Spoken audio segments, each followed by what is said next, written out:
প্রিয় দেশবাসী, রাজনীতিতে যে তোলপাড় সৃষ্টি করছে পিনাকি ভট্টাচার্য, বাংলাদেশ স্বাধীন হওয়ার পরে ৫৪ বছর পেরিয়ে গেল, কিন্তু সত্যকে চাপা দিয়ে মিথ্যাকে সত্য বলে এতদিন পরিচালনা করা হয়েছে। আর সেই সত্য কথা তুলে এনেছে পিনাকি ভট্টাচার্য। সেই বিষয়ে আজ আপনাদের সামনে বেশ কিছু আলোচনা হইবে। বর্তমানে আওয়ামী লীগের কথা নকল করে বিএনপি পন্থী সকল নেতাকর্মী একই সুর ধরেছে, কিন্তু ইসলামিক দলগুলো যদি এইটার প্রতিবাদ করতে গেছে তাহলে তাদের যুদ্ধ অপরাধী, ৭১-এর রাজাকার বিভিন্নভাবে গালিগালাজ, বিভিন্নভাবে তচ্ছিল্য বানায় দেয়। ১৯৭১ সালে বাংলাদেশে কতজন, কত হাজার, কত লক্ষ মারা গেছে কেউ কি জানেন? ৫ই আগস্টে যে মানুষ মরছে বাংলাদেশে, সে তুলনায় ৭১-এ একটা মানুষ মরে নেই। কিন্তু আমরা আমাদের দেশ স্বাধীনতার নায়ক, দেশ স্বাধীন করার নায়ক মুজিব, শেখ মুজিব যে কথা বলছে ৩০ লক্ষ শহীদের বিনিময়ে আমাদের সোনার বাংলা গঠিত। আজকে আমি এই কথা বলছি, সত্যকে তুলে ধরার চেষ্টা করছি। এই সত্যকে তুলে ধরতে গেলেই আমার বিরুদ্ধে বিভিন্নভাবে ষড়যন্ত্র করবে, কিন্তু আমি দেশের জন্য জীবন দিব।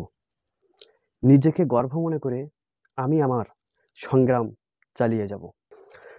১৯৭১ সালে ৩০ লক্ষ মানুষ বাংলাদেশে ছিল কি আমার মনে হয়? তখন বাংলাদেশে এখন বর্তমান কয়টা দল বাংলাদেশে আছে? একটাও সত্য কথা তুলে ধরার মতো দল বাংলাদেশে নেই।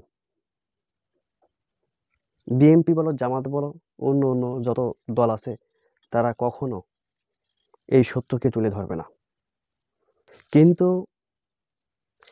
এই সত্যকে তুলে ধরার জন্য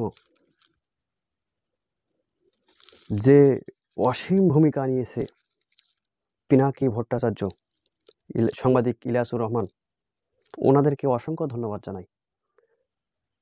ওনাকে আমি অসংখ্য ধন্যবাদ জানাই। রাজনীতিতে আগে আপনাকে বড় ক্যাপিটাল হতে হবে, আপনাকে নেগেটিভ হতে হবে, সঠিকভাবে বয়ান করতে হবে, তাই একজন রাজনীতিবিদ আপনি, তাই ছাড়া রাজনীতিবিদ হতে পারবে না।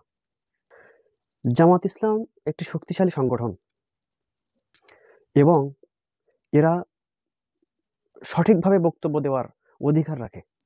জামাত ইসলাম সঠিকভাবে বক্তব্য দেওয়ার অধিকার রাখে এবং তাদের রাজনীতি বয়ান আছে, ধর্মভিত্তিক রাজনীতি করবে, রাষ্ট্রীয় কল্যাণময় রাজনীতি করবে। তাদের আসল নেগেটিভ হলো এইটাই। কিন্তু বাংলাদেশ তো ইসলামিক রাষ্ট্র না, বাংলাদেশটা তো ইসলামিক রাষ্ট্র না। এখানে কিছু সংখ্যক অমুসলিমরাও বাস করে এবং বাংলাদেশের রাজনীতিতে ইসলাম নেই। ১৯৭১ কিংবা ২৪কে আর বিভিন্ন বিষয়ে রাজনীতি করতে হলে আপনাকে সুনির্দিষ্ট বয়ান দিতে হবে। আমি জানতে পারছি যে পিনাকি ভট্টাচার্য এই বিষয়ে খুব সুন্দরভাবে বাস্তবায়ন করবে এবং দীর্ঘমেয়াদী পরিকল্পনা করে যাচ্ছে। পিনাকি ভট্টাচার্য মাথা ঠান্ডা করে সব কিছু বাইর করবে। তিনি প্রথমে বিএনপির বয়ান স্থির করবে এবং বয়ান থামাই দিবে। নেগেটিভভাবে বিএনপির বয়ান শূন্য, তাদের কোনো বয়ান নেই, তাদের কোনো বয়ান নেই। বিএনপির কোনো আদর্শ বলতে কিছু নেই। নেগেটিভ আর আদর্শ এক না।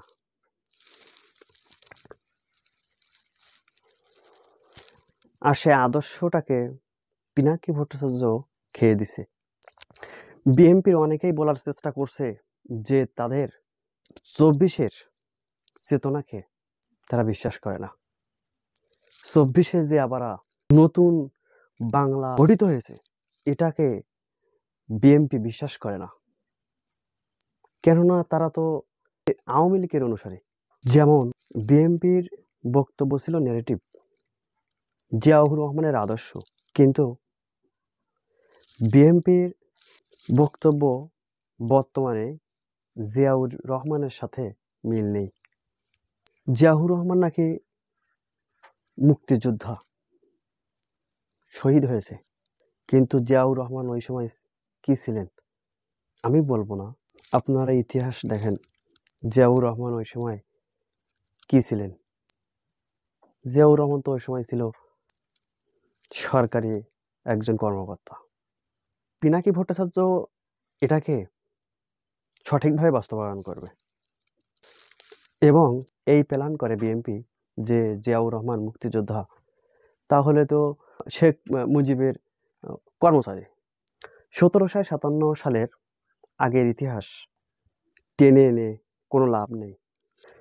বিএনপির কোনো নেগেটিভ নেই, তাদের কোনো বয়ান নাই, তাদের একই বয়ান, আওয়ামী লীগ যে বয়ান দিয়েছে সেটাকে কপি করা। এটাই হলো তাদের মূল উদ্দেশ্য, তাদের নিজস্ব কোনো বয়ান নেই।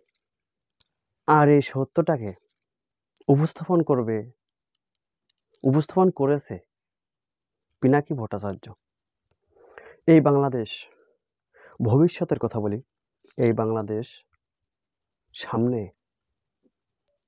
সাবেক শিবিরের হাতে চলে যাবে। আর এই সাবেক শিবিরকে পটাকাল দিবে, ডিজেবল করবে পিনাকি ভট্টাচার্য।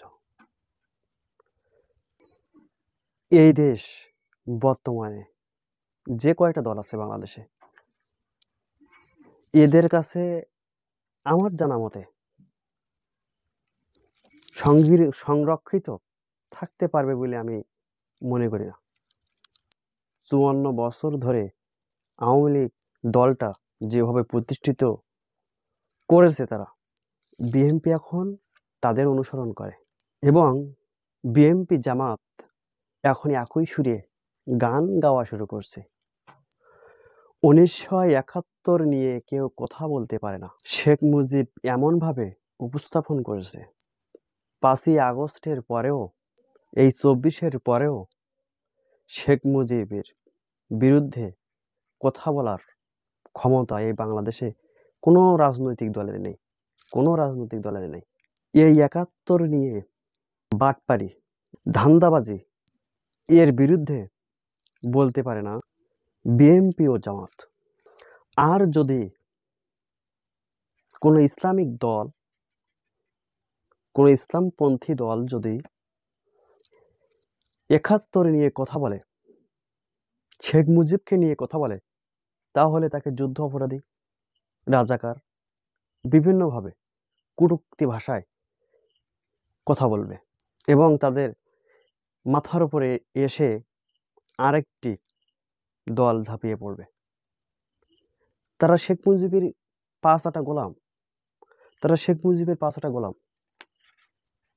71 নিয়ে যদি পিনাকি ভট্টাচার্য কথা বলে, সমস্ত বিষয় তুলে ধরে, তাহলে কেউ একটা কোনো কথা বলবে না, কারণ তার সাথে পাঙ্কা দেওয়ার মতো এ বাংলাদেশে কেউ নেই। এই যে তৌহিদ আফ্রিদি, তার বাবা গ্রেপ্তার হইলেন, কি কারণে গ্রেপ্তার হইলেন? আবু সাইদের বিরুদ্ধে ফেসবুকে পোস্ট করে। এই যে সাংবাদিক ইলিয়াসুর রহমানের, ওনার বিরুদ্ধে বিভিন্নভাবে কিছু পোস্ট করছে, কিন্তু সে কি টিকে থাকতে পারছে? 5ই আগস্টের আগে সে দেশ থেকে পালাইছে, এখন আবার নতুন করে সে দেশে এসেছে। এরা কারা? কি চায়? এই দেশটাকে ধ্বংস করবে, উন্নয়ন করবে না। উন্নয়ন একমাত্র ইসলামপন্থী দল ছাড়া এ দেশ কেউ উন্নত করতে পারবে না।